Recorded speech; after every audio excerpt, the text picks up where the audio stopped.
Ćao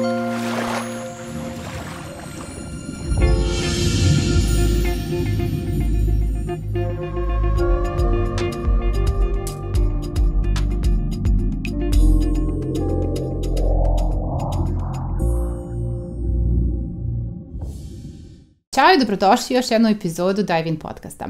Kako nastavljam dalje sa serijalom razgovora o raznim psihološkim temama, danas sa mnom je profesorica doktorka Nevena Čalovska-Hercog, koja se bavi sistemskom porodičnom psihoterapijom. Profesorica je takođe i generalna sekretarka Evropske asocijacije za sistemsku porodičnu psihoterapiju i još svašta nešto dosta što će nam ona danas otkriti o sebi. Prevashodno ćemo pričati o onome što mislim da gledalce jako interesuje, a to su ti bračni odnosi i ti isprepletani muško-ženski odnosi. Profesorice, dobar dan i dobro mi došli. Dobar dan, hvala vam na pozivu i na prilici da pričamo o nečemu što je možda zanimljivo. I tekako zanimljivo. Hvala što ste odvojili vreme. Hajde da počnemo sa onim, ko je profesorica Nevena? Pa, profesionalno ja bih najviše voljela da sam psihoterapeut.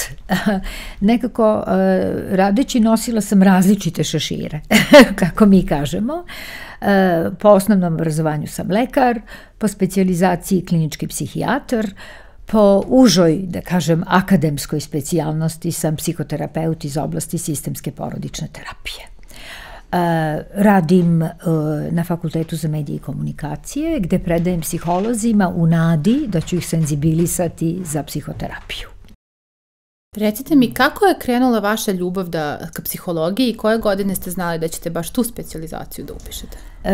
Negde pri kraju studija razmišljala sam da li ću se baviti fonijatrijom, zato što sam mnogo voljela, a volim i danas muziku, a s druge strane, čitajući i prosto nekako porodično programirana ka književnosti, nekako mi se poznavanje psihičkog sveta i međuljudskih odnosa učinilo veoma zanimljivim. I onda sam to spojila zato što sam napisala, odnosno bavila sam se 7 godina istraživanjem anksioznosti kod operskih pevača. Jako interesantno. Tako da sam nekako u tom radu spojila ta velika interesovanja i ka fonijatriji i ka psihologiji. Kako ste na kraju došli baš do sistemske porodične psihoterapije?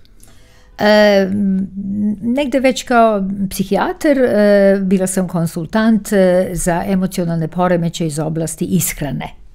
I tu sam se sretala sa porodicama koje su se borile zajedno sa svojim, najčešće devojčicama, koje su imale težak oblik anoreksije nervoze ili bulimije nervoze. I onda je postalo nekako jasno, a istraživanja u svetu su na to ukazivala, da je porodična terapija terapija izbora kod njih. I nekako to je bio ulaz u svet porodične terapije. Možete li više da nam kažete malo o tom principu? Šta on podrazumeva i vaš rad? Za razliku od drugih modaliteta, danas u svetu ima preko 400 različitih psihoterapijskih modaliteta. Naravno, nisu svi negde prepoznati i priznati, ali ih ima jako mnogo. Sistemska terapija se razlikuje od ostalih zato što se bavi međuljudskim odnosima. Cilj porodične terapije nije da promeni ljude, nego da promeni njihove međusobne odnose. Bavi se negde kako se ljudi međusobno organizuju, kako donose odluke, kojim pravilima, kako međusobno komuniciraju, dobro ili loše, i kako uspevaju da nekako usaglase sistem verovanja. Kako uspevaju profesorice da usaglase sistem verovanja parovi danas, pogotovo u poređenju, verujem imate praksu od ranije i sada, kako se to menjalo kroz godine vašeg rada? Znate, partnerski odnosi su se menjali. Da ne zaboravimo da ovako partnerski odnosi, kako ih mi vidimo kroz prizmu romantike, kao romantične odnose, gde je emocija ta koja u stvari diktira da li će se ljudi povezati, da li će trajati u tom odnosu, i gde se, znači, partnerski odnos zasniva na toj osnovnoj primarnoj potrebi ljudi da se emocionalno povežu. Ta potreba je ljudima jednako važna kao što je hrana, kao što je voda, kao što je krov nad glavom. To je primarna potreba. Znači, mi imamo potrebu da budemo bliski sa nekim, da trajemo u bliskom odnosu, da se tu osjećamo sigurno, da tu razmenjujemo negde nežnosti, da se osjećamo da smo posebni jedan drugome. Jer partnerski odnos je praktično jedini porodični odnos koji mi biramo. Mi ne biramo roditelje, ne biramo braću, sestre, tetke, svekrve, ali partnera biramo. Kada pričamo o biranju, da li vi mislite da smo mi onako, pa dugo vekovno, više vekovno, u stvari žene pogotovo izložene patrijarhalnom vaspitanju, bile uvek uslovljene da više biraju iz neke nužde partnera nego iz emocije? Hvala vam na pitanju, zato što mislim koliko je bilo aktuelno pre 100-200 godina, ako je aktuelno i danas. Moje kolege govore o tome da u praksi viđaju puno mladih ljudi i mladih zrelih ljudi, definisanih profesionalno, čak i socijalno, a i muškaraca i žena, a sebe vide kao neuspešne zato što nisu u partnerskom odnosu. Kao da je partnerski odnos negde diktira, odnosno te definiše da li si zdrav ili nisi zdrav.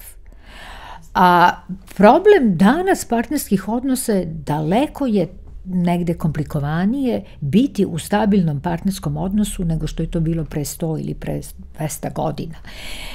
Mi smo znate ranije živjeli maltene kao u plemenskim zajednicama, pa smo imali komšinice, mame, sestre, tetke, bake, sve je to pomagalo u kući oko dece, imali smo podršku, imali smo puno sadržaja koje smo delili sa tom našom socijalnom mrežom. Jeli? Muškarci sa svoje strane su imali svoje drugare. Danas imamo ja i ti. U naš partnerski odnos delegiramo potrebe brojne. Ja hoću da mi budeš i prijatelj, i cimer, i ljubavnik, i šofer, i medicinska sestra, i najbolja drugarica, i potrčko, i glovo. Da, i vi ste velika. Ogroman je repertoar potreba koje mi delegiramo u taj jedan odnos. I naravno da se onda ljudi srećem puno mladih ljudi koji se nekako plaše tog povezivanja jer smatraju da to trajno povezivanje bi značilo negde oduzimanje ličnih sloboda i prava na lične individualne afinitete i negde stavljanje u jedan konstrukt koji više doživljavaju kao zarobljavajući nego kao ispunjavajući. Da, primetit ćemo da se brak danas više doživljava, da sve više mladih se okreće ka vanbračnim zajednicama što i ne želi da potpiše taj papir. Ok, papir ih plaši. Da. Kao da će papir negde da ih formalno obaveže, da im, znate. Međutim, da kažemo vanbračna zajednica ili kako to zovu stručno kohabitacija je forma koju čak i srećom danas zakon prepoznaje i izjednačava i sa bračnim. I da ne zaboravimo, juče je bio dan braka. A koncept braka, šta vi sada mislite o tome, evo vi iz vaše prakse, koje su vaše shvatanja i generalno ovo što vidite kroz praksu sa klijentima, da li oni imaju neka drugačija viđenja toga? Znate, mi smo sredina gde to ideja, uopšte mi se venčavamo u crkvi i kod matičara, a razvodimo se na sudu. To isto tako govori o tome kakva očekivanja, odnosno koja je priroda jednog i drugog događaja. I govori nešto o tome kako definišemo taj bračni odnos. Često ga idealizujemo, ne vidimo ga kao formu zajednice, često ga se plašimo i sad negde između ta dva pola, između idealizacije i nekog zastrašivanja, treba naći srednji put. Zanimljivo je, pre nekoliko godina je urađena velika transkontinentalna studija gde se u 5 zemalja na 3 različita kontinenta su anketirani ljudi koji su duže od 20 godina u braku, a koji kažu za svoj brak da ih ispunjava i da je zadovoljavajući. Što je 1% na svetu, ako mene pitate, to je toliko retko danas reći. I anketa je bila ciljena na to da prepozna šta su to komponente koje negde su zajedničke za sve te ljude širom sveta koji su rekli da su im brakovi zadovoljavajući. Oni su na prvo mesto stavili reč ljubav. Negde oko 89% je bila reč ljubav. Inače, ljubav je reč koja se najviše koristi i u literaturi i umetnosti. Nije slučajno, ja? Drugo je bilo poštovanje, treće poverenje. A ono što mi mislimo da ljude drži zajedno, novac i deca, je bilo ispod polovine, ispod 50%. Znači da negde kvalitet tog odnosa u kome su komponente ljubavi, brižnosti, pouzdanosti, strasti, te koje čine taj, da kažemo, trodimenzionalni model ljubavnog odnosa, partnerskog odnosa. A šta ćemo sa tim što ljudi često izjednačavaju zaljubljenost i ljubavi? Ja te volim, ali nije možda ni 3 meseca to nekog odnosa i već oni nekog vole. Da li možemo to malo da razlučimo? Mislim da je zaljubljenost osjećanje koje je među ljudima, ali ne samo među ljudima, i u životinjskom svetu postoji zaljubljenost. Zaljubljenost predstavlja stanje koje ima evolutivnu funkciju. Apsolutno ima psihobiološku evolutivnu funkciju, zato što omogućava da se ljudi koji su različiti, svi smo različiti, veoma posebni, da se kroz zaljubljenost upoznamo. I zato zaljubljenost ima svoju funkciju, ali ona ima i svoje trajanje. U zaljubljenosti mi u partneru vidimo ono što nas fascinira, ono što nam se dopada, to nas uzbuđuje.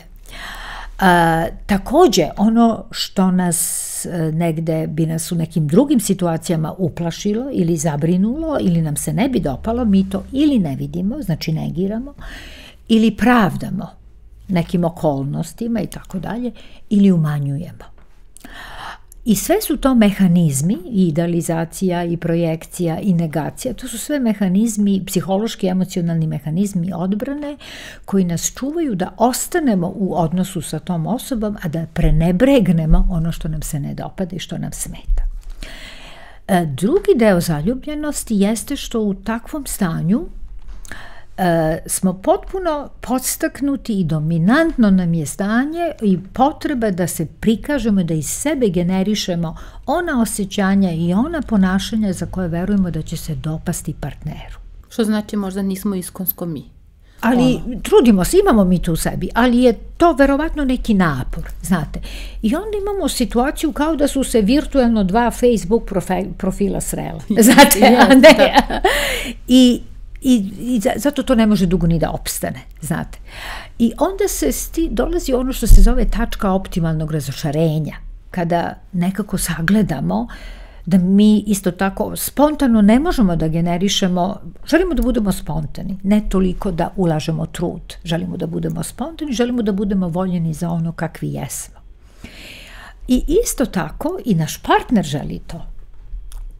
I onda je to teren na kome se razvija ljubav, poverenje, poštovanje i odluka da se bude zajedno, da se bude u trajnom odnosu, i onda se pojavi ta ideja da je nekako, ako napravimo brak, to će biti poruka našoj celoj okolini, ali i nama. To će, znači, stupanje u bračnost, u formalnu bračnost, negde kao da legitimiše naš odnos. Ali mnogi ljudi ne odlučuju se na to i naprotiv, često čujem, meni papir ne znači ništa, meni je važno da mi budemo dobro zajedno.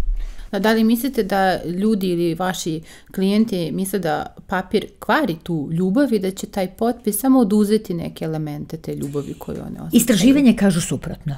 Istraživanje kažu da ne. Istraživanje kažu da negde možda to održava da se u nekim situacijama krize ljudi više potrude da prevaziđu krizu. Da je nekako lakše izaći izvan partnerskog odnosa nego iz bračnog odnosa. To istraživanja kažu. Profesorice, kada partneri dođu kod vas? Koji je to već stadijum u kom oni traže pomoć?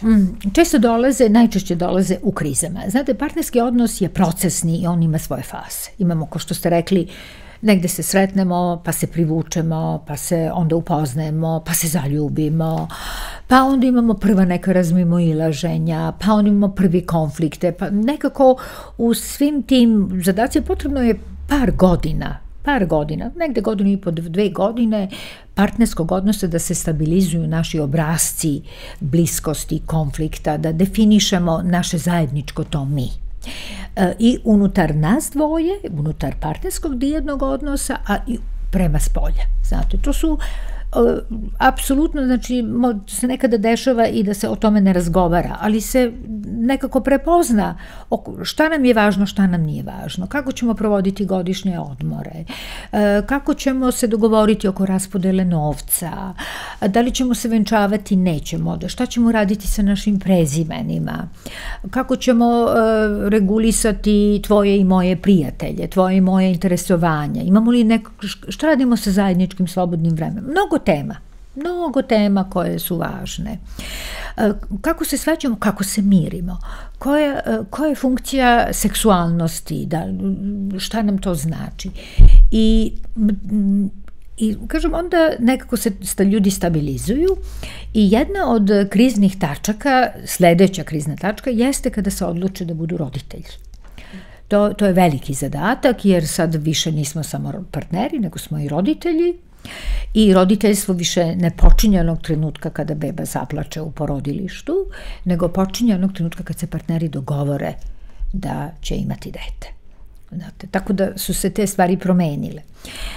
Sledeća neka kriza jeste, naravno, prilagođavanje sada tom trouglu dete i roditelji. Sledeća kriza je kada dete prvi put izlazi u socijalni svet i to je test da li su se oni kao partneri, kao roditelji i kao porodica dobro nekako snašli i dobro organizovali i pripremili svoje dete za spoljašnji svet.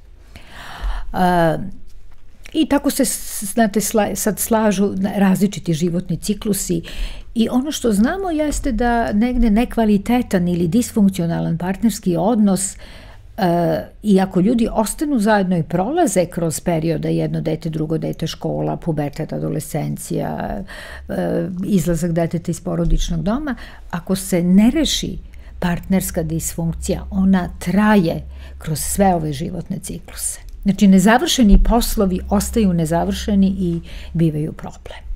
Pokojni profesor Jerotić je stalno govorio da ne treba, poželjno je ne razvoditi se u određenoj fazi rasta razvoja deteta, ni u adolescentnom dobu, ni u ovoj ranijoj fazi. Da li vi sad mislite, da li je bolje, pitanje u stvari, da li je bolje razvesti se ili trpeti tu disfunkcionalnost? Jer danas imamo te...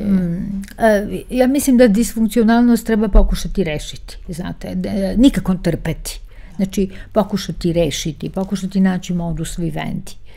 I za neke ljude je razvod zaista rešenje. Ja ne želim da reklamiram razvod, ali želim da kažem da je to jedna od opcija za ljude koji se nađu u nezadovoljavajućem odnosu. Živeti u hostilnom ambijentu, sa kriticizmom, sa doživljajem nepripadanja ili doživljajem zarobljenosti u lošem odnosu, ne može da ne ošteti decu koja odrastaju u takvom ambijentu. I moje iskustvo je, mojih kolega takođe, je da nakon razvoda roditelji i uspešnog razvoda, dogovorenog i uspešnog, ne preterano komplikovanog, mada je uvek teško i uvek to traje par godina psihološki razvod, uspevaju da budu čak i bolji roditelji nego što bi bili da su ostali u disfunkcionalnoj priči sa hostilnošću, da kažem, distancom, negde slanjem poruke da onaj drugi roditelj nije u redu, da nije korektan. Znate, stavljanje deteta onda u nekakav konflikt lojalnosti. Koliko je moguće parovima zaista pomoći kada dođu na terapiju, ako dođu u tom hostilnom raspoloženju, ali sa željom ipak da to reše? Ako dođu sa idejom da rade na svom odnosu, znate, motiv, autentičan motiv, ja mislim da je pola terapije. Znate. A recite mi, šta mislite o tome koliko stalno se priča da dete zaista menja odnos, pogotovo za ženu? Da. Znate. Da li je to istina ili je to samo nešto što ljudi uopšteno ovako govore iz svog iskustva? Dete definitivno menja, ali ja mislim da dete menja ne samo buduću majku, nego menja i budućeg oca. Definitivno utiče na njihov odnos i definitivno zahteva, ima puno izazova koje oni treba da nekako ispune. Partneri, stabilni partneri koji imaju odnos poverenja i uvažavanja, koji se informišu šta znači trudnoća, porođaj, postpartalni period, odrastanje i tako dalje, koji se spreme informisanošću i imaju motiv, mogu da nekako to učine, da to bude ispunjavajuće iskustvo. Ali najčešći slučaj jeste da nije da napravi, da to dete nekako, šta se desi, bar ono što ljudi kažu, jeste da žena previše postaje sada okrenuta tom detetu i da kreće da zapostavlja muškarca, što dovodi da muškarac dalje izvan kuće traži nešto što nema u njoj. Profesorka Mila Goldner-Vukov, koja je naš čuveni psihijatar i koja je napisala značajnu i prvu knjigu iz porodične terapije u Srbiji na našem jeziku, je uvek govorila očev zadatak po rođenju deteta je da podrži majku. I u toj rečenici u stvari ona sažela šta bi bila neka funkcionalna dinamika. Znate, naravno da je majka posvećena bebi, ali naravno da i otac treba da bude deo tog sistema i da se nikako ne oseti da je on zbog toga distanciran, manje važan, nepotreban, tako, znate. Da li ste imali slučajeve, sigurno da jeste, a to je kada ta hostilnost preraste u nešto gore, a to je nasilje.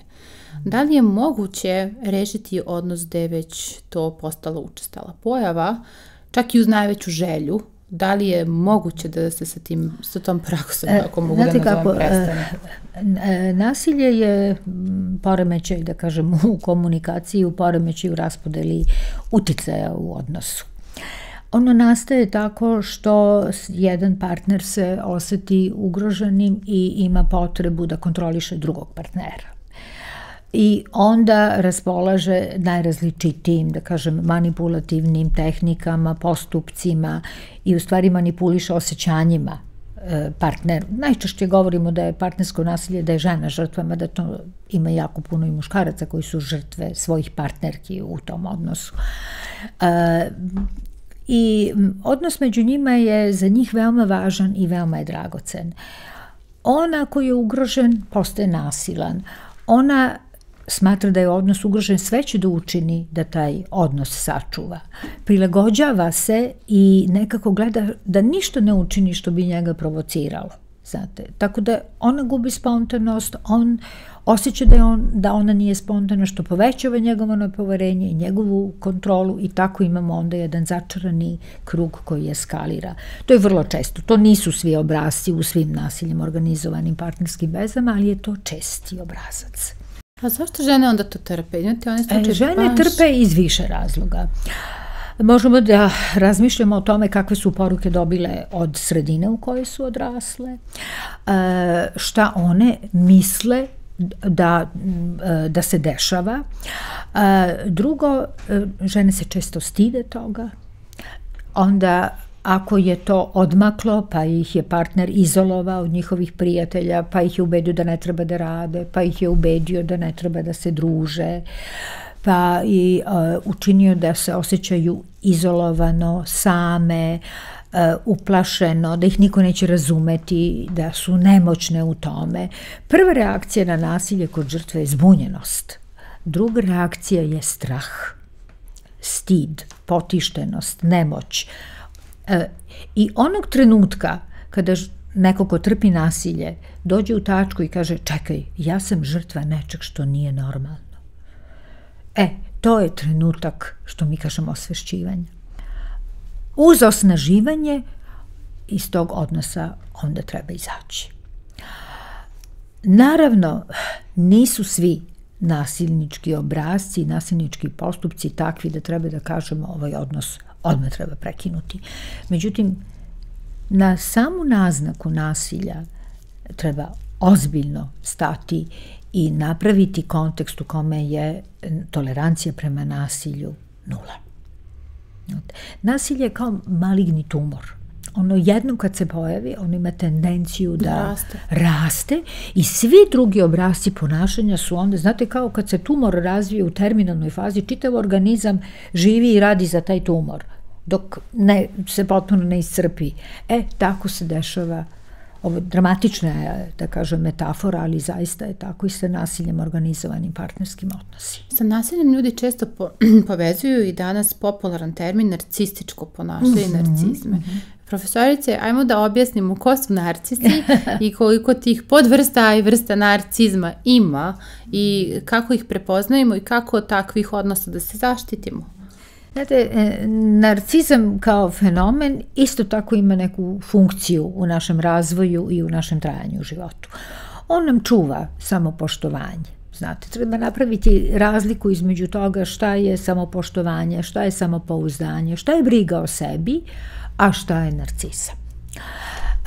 I zato često govorimo o narcističkom poremećaju ličnosti ili govorimo o narcističkoj kulturi. Jel tako? Govorimo o tome da je nekako najvažnije je da meni bude dobro i da ja budem ja i do nekako, ako je to dominantni diskurs, onda naravno da to gasi empatski potencijal. Nema empatije i drugi postaje predmet koji je instrumentalizovan da zadovolji moju dobrobit i moje dobro osjećanje.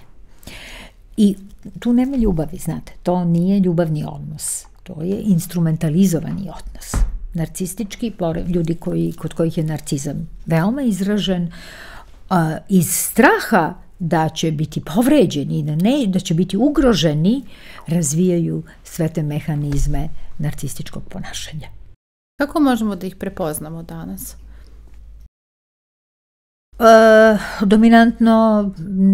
Dominantno su organizovani stvarno oko svojih potreba i odnos prema drugima može se videti zaista kao visoko manipulativan. Ne autentična zainteresovanost za druge, nego je manipulacija u funkciji da se oni budu gratifikovani. Naprimer, majka koja kaže, ovo je moja prikolica. Prikolica? Kaže za svoju ćerku od 4 godine da je prikolica. Znate, nevjerovatna rečenica, ali rečenica koja mnogo govori. Znate, da. Profesorice, mi danas imamo taj jedan, pa nemamo tu, imamo obrnute uloge žena. Žene su sada postaju dominantnije u smislu zato što imaju tu sada ekonomsku slobodu i nezavisnost, ali to dolazi sada, narušava izgleda odnose iz nekog razloga, muškarci se pomalo, ne ovo generalizujem sada, ali uglavnom osjećaju ugroženo. Kako žena postaje jača, jer sad mi imamo situaciju, žena može da bude i preduzetnica, nije samo majka i domaćica. Kako to menja odnos? Novac jeste instrument moći. Novac daje mogućnost da imaš više opcija. Od toga da li ćeš kupiti skupe ili jeftinije cipele, do toga da li ćeš ići na letovanje, gde ćeš ići, da li ćeš novac utrošiti za neke svoje potrebe ili daje nekako, da kažemo, veći stepen slobode u različitim izborima. Neka istraživanja su pokazala, na primjer, da se u kućnim poslovima muški partner uključuje onog trenutka kada žena od njega zarađuje otprilike 105% njegovog ličnog dohotka. Zvuči šašamo, ali govori, znate. Da. I činjenica je da smo mi vaspitavani tako da naš muškarac treba da bude stariji par godina, treba da bude inteligentniji, treba da zarađuje više, treba da bude viši fizički. To su sve tako nekakve, pa onda naravno u svetlu toga da žena koja zarađuje više i koja ima sve te, da kažemo, različite, manje zavisna, to je onda zahtev da se odnos među njima horizontalizuje, u smislu da bude simetričan i recipročan. I to se ogleda u tome kako se dogovaraju, kako donose odluke. Ja? U terapiji mi viđamo ljude koji su dugo bili zajedno i gde imate, na primjer, da su se uzeli vrlo mladi i da je onda tokom života Ona ostala u kući, bavi se decom, a on je razvio fantastičnu karijeru. I ona za njega više nekako vremenom nije dovoljna. I oni se razilaze.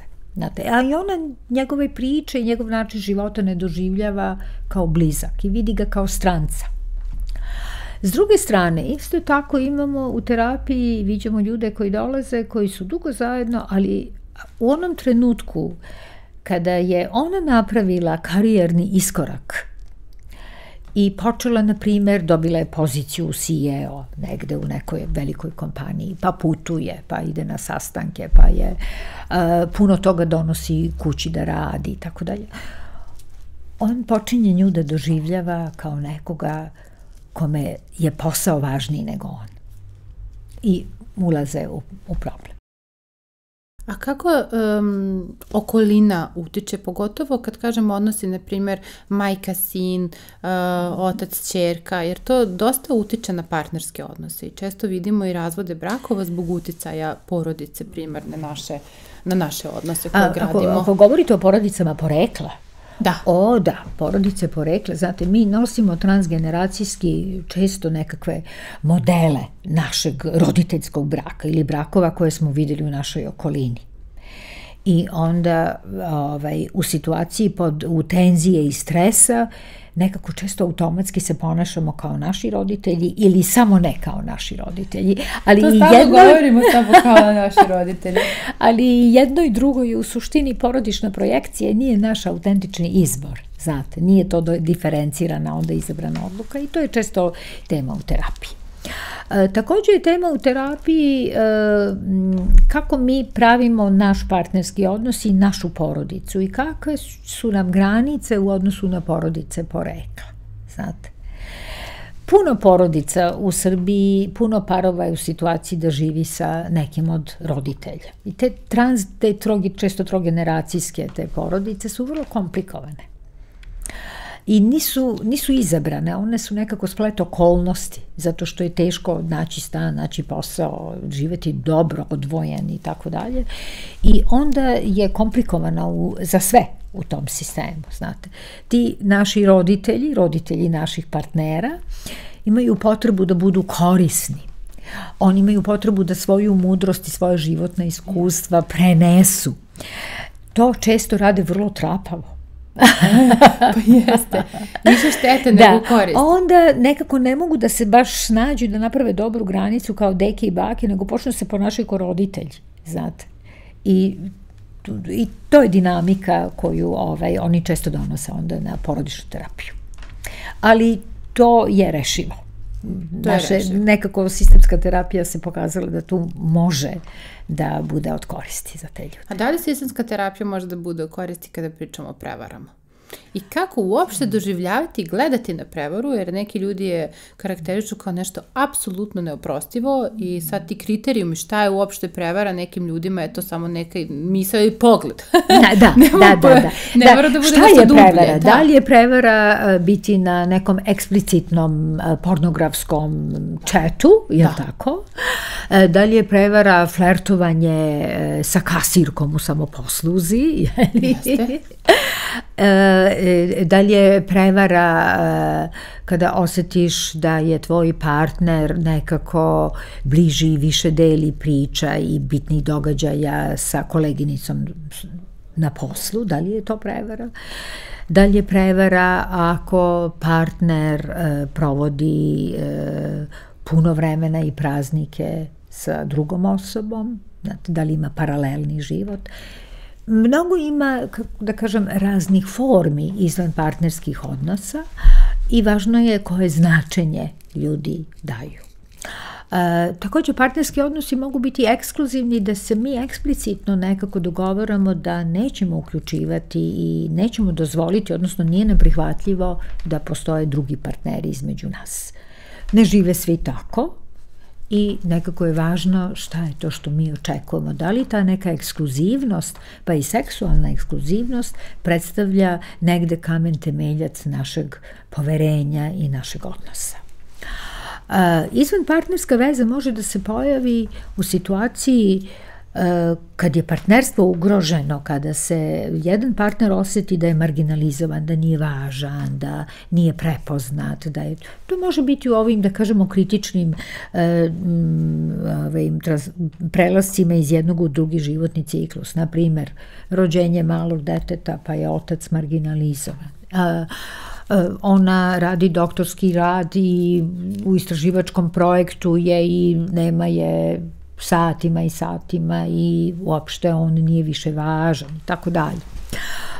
Mogu da budu, znači to mogu da budu ono što mi kažemo negde simptomi i znaci da je njihov odnos u krizi.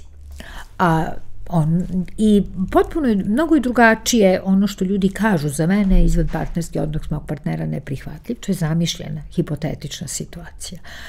A neposredno iskustvo i kad se desi, realizovana izvan partnerska veza mog partnera je uvek drugačije od onog što sam ja zamišljala kako bih se eventualno ponašala.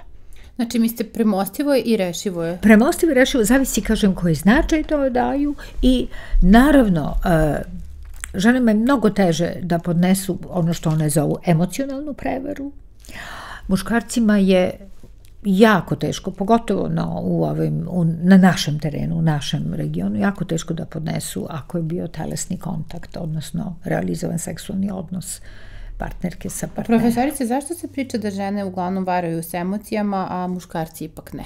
Kad prebare da je to za njih nevažno. To je za njih igra i to, eto, nije on to hteo, to se desilo, to je usputno, ali kad žena to uradi, to je sve velikom emocijom i znači. Zato što se veruje, odnosno neguje se taj stav da je ženama seksualnost vezana za emocije, da je neodvojiva, a da je kod muškaraca to drugačije. Je to istina?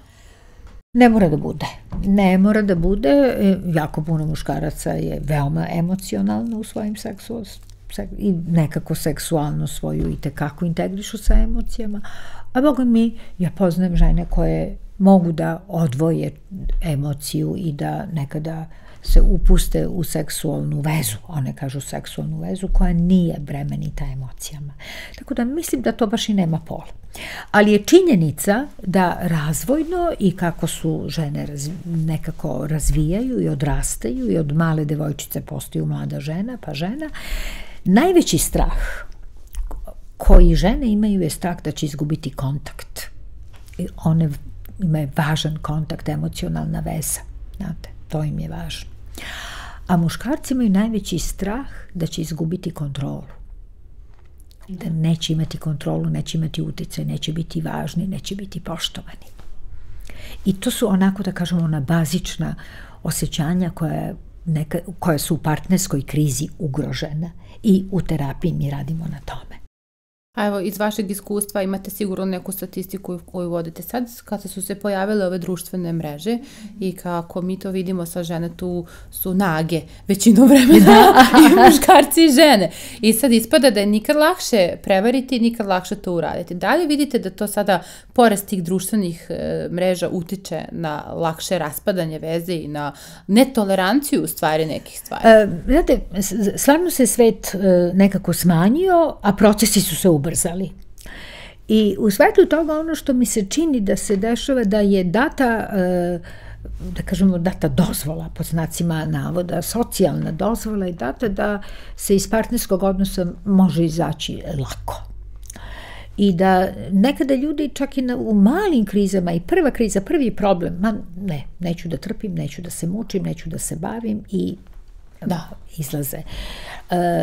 Ne mislim da je to dobro, zato što je nemoguće, mi imamo potrebu da budemo trajno povezani, a nemoguće je da u jednom takvom odnosu nećemo dolaziti u razmimoilaženja, u doživljaj neshvaćenosti, nekad u ljutnju i bes, znate. To je nekako je važno biti emocionalno pismen i proširiti taj repertoar kako izlazimo na kraj sa tim situacijama koje nas nekada brinu, nekada nas plaše, nekada nas rastuže, ali je to deo emocionalnog života.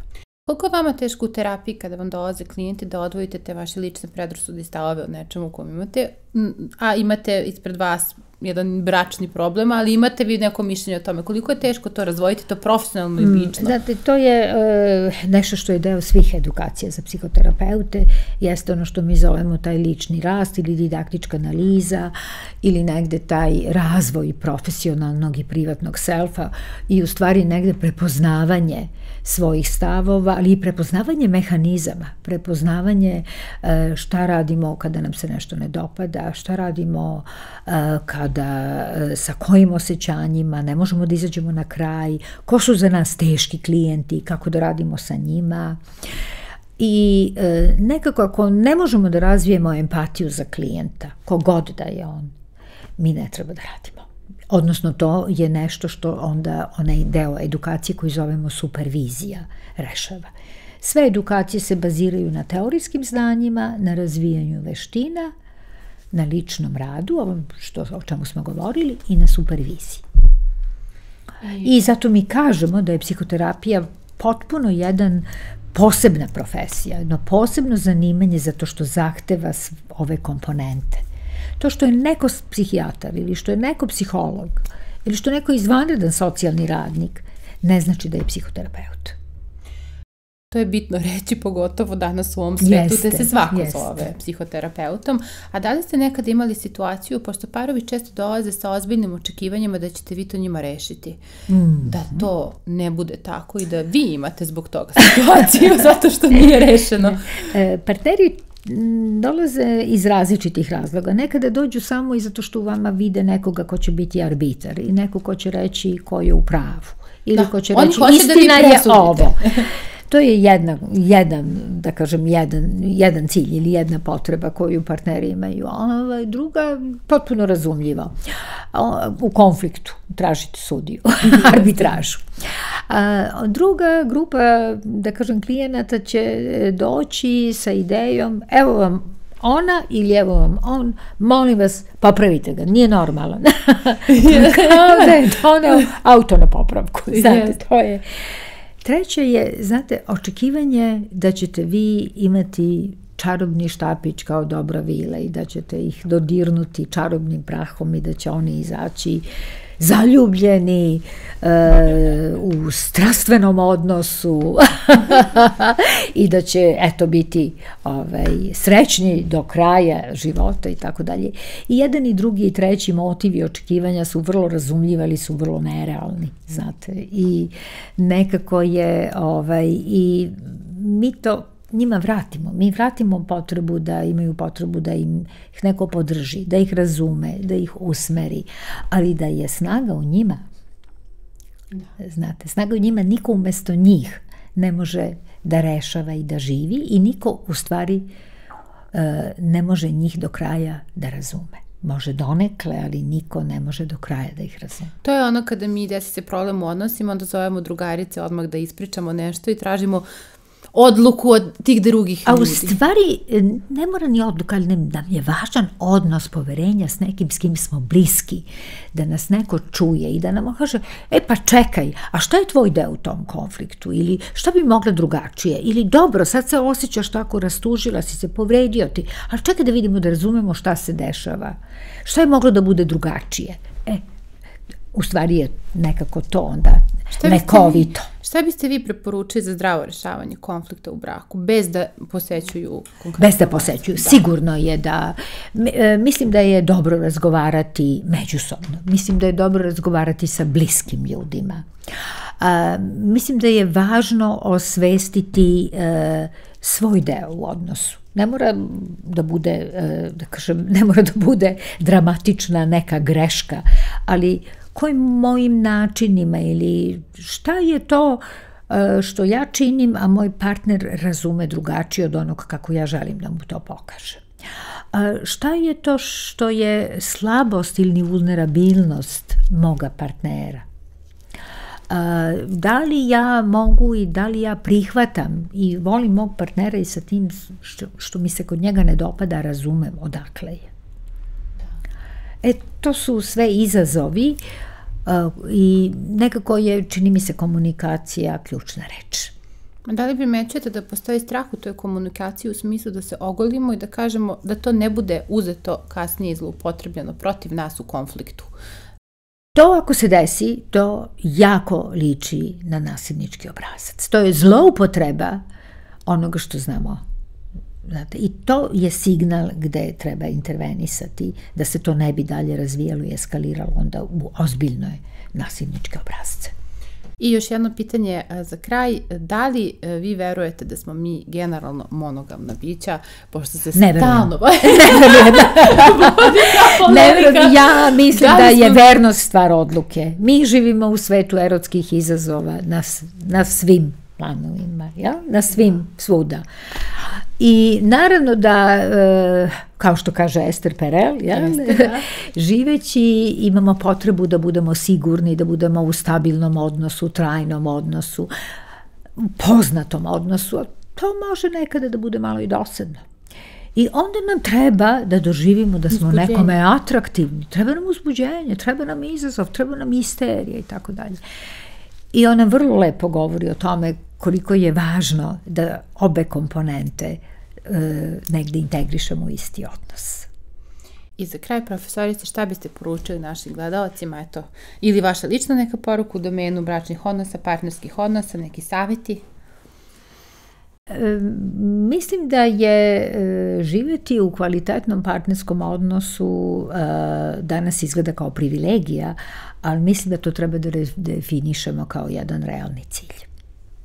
Jer je moguće. Hvala vam puno na ovoj divnoj poruci, preko potrebnoj u današnjim vremenima. Hvala vam puno što ste bili moje gošće i što ste pristali da uradimo ovu epizodu. Hvala vama. Dragi gledalci, ovo je bila još jedna epizoda Dive-ina, a mi se vidimo sledećeg četvrtka u 9 časova uveče, a do tada subscribe.